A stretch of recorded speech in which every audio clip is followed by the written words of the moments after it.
Lifting the curtain. One afternoon, Donald took a supplies train to the works. Henry, awaiting final repairs on his tender, smiled warmly. "Hello, Donald. How is everything? Dudley getting on all right?" I suppose, but I canna say the same for Bear." Donald explained about Bear's mishaps and Dudley's behavior. "Doesn't add up," he continued. "It's not like Bear to act in such a way. I'm awfully suspicious of Dudley." Henry grew stern. "You must tell the Fat Controller at once. I'm all too familiar with this sort of situation." Henry recounted the events of Diesel's stint on the railway. "You didn't say!" gasped Donald. "He even tried to lie about me. We caught him, but only after Duck went to Edward Station. If Dudley's not stopped, Bear could be sent much further away. By the sounds of it, he's already got his coupling hooks in Gordon and James." Donald was pensive. "Leave it with me," he said, and hurried back to the shed. When Donald returned, he found Bear all alone, staring solemnly at his buffers. "Maybe the Fat Controller shouldn't have kept me," he sighed. "Rubbish," retorted Donald. "You're an outlier in a world of devilish diesels. I know you didn't have any ulterior motives. Our new pal, on the other hand..." "You mean you don't believe Dudley?" Bear asked, hopefully. Donald recounted his conversation with Henry, and Bear smiled thankfully.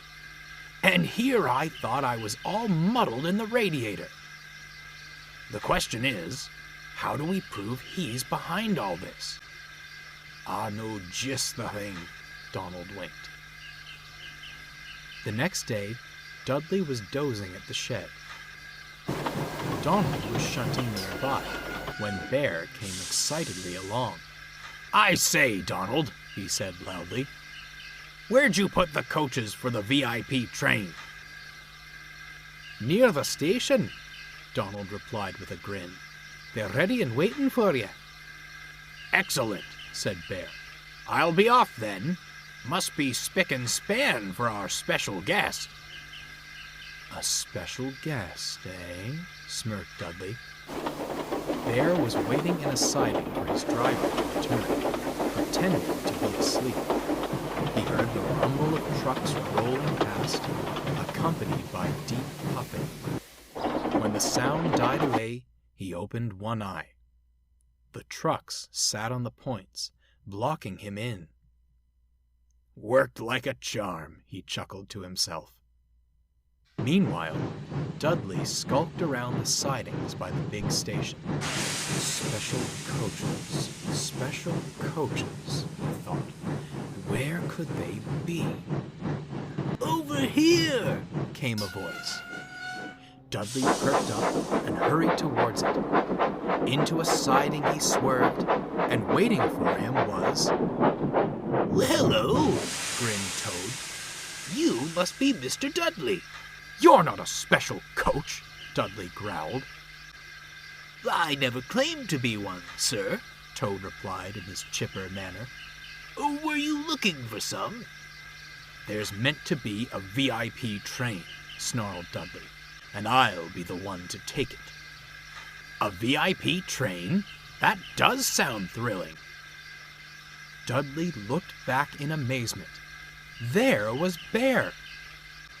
You? Dudley gritted. "How'd you get out of that siding?" "I helped him," said Donald, who drew a long sigh. "Question is, how'd you know he was trapped?" Dudley went pale.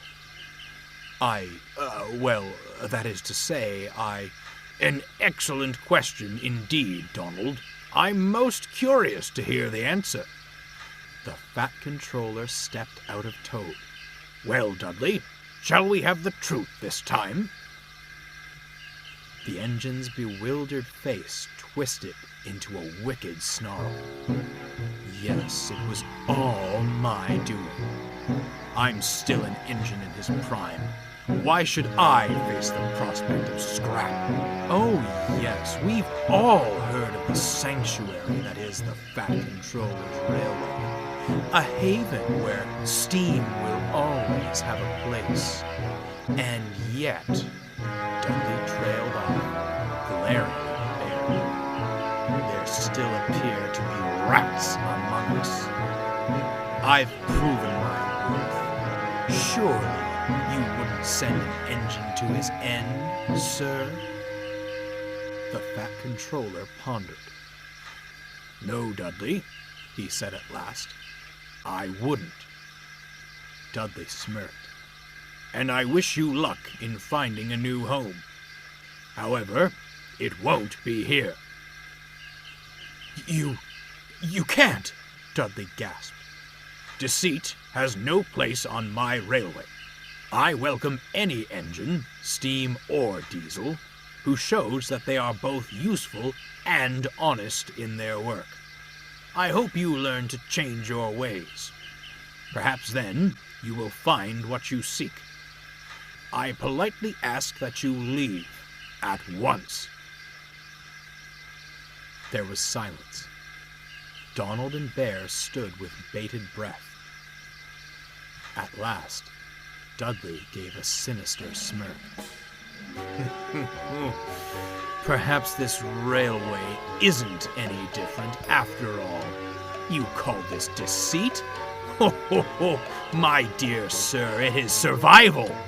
The only thing that matters in the age of scrap. Well, you've won the battle, but not the war. I'll take my leave at your request, but you will remember me. Bear and Donald moved silently away, freeing Dudley from his side. He puffed crossly backwards. Pleasant journeys, Mr. Dudley, called Toad cheerfully. Dudley gritted his teeth. The Fat Controller fought to keep his composure. Dudley was soon coupled to a long line of wagons. Bear and Donald watched from the platform as he stormed away with much whooshing and huffing. Into the setting sun he puffed and disappeared on the horizon. I do feel some sympathy for him, sighed Bear. Scrap is a prospect no engine wants to face. Do you reckon he'll change? Can't say, replied Donald. But with what he said to the Fat Controller, it might be too little too late. Bear said no more, but couldn't help feeling Donald was right. Life returned to normal on the Fat Controller's railway.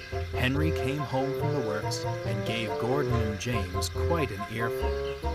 They shamefully apologized to Bear at once. Bear was a much happier engine after that. He worked hard and always lent a wheel to engines in need. Though still friendly to visitors, he had no reservations about putting snooty diesels in their place. The steam engines agreed that made him very useful indeed. But what of Dudley? No one knows for certain. He seemingly disappeared after leaving the island of Soda. Perhaps he changed his ways and found a new home. Many diesels on the other railway will tell you that on misty nights, the hoarse puffing and deep whistle of a steam engine can be heard rumbling through on its way to the Fat Controller's railway. I wonder if the diesels are right. Don't you?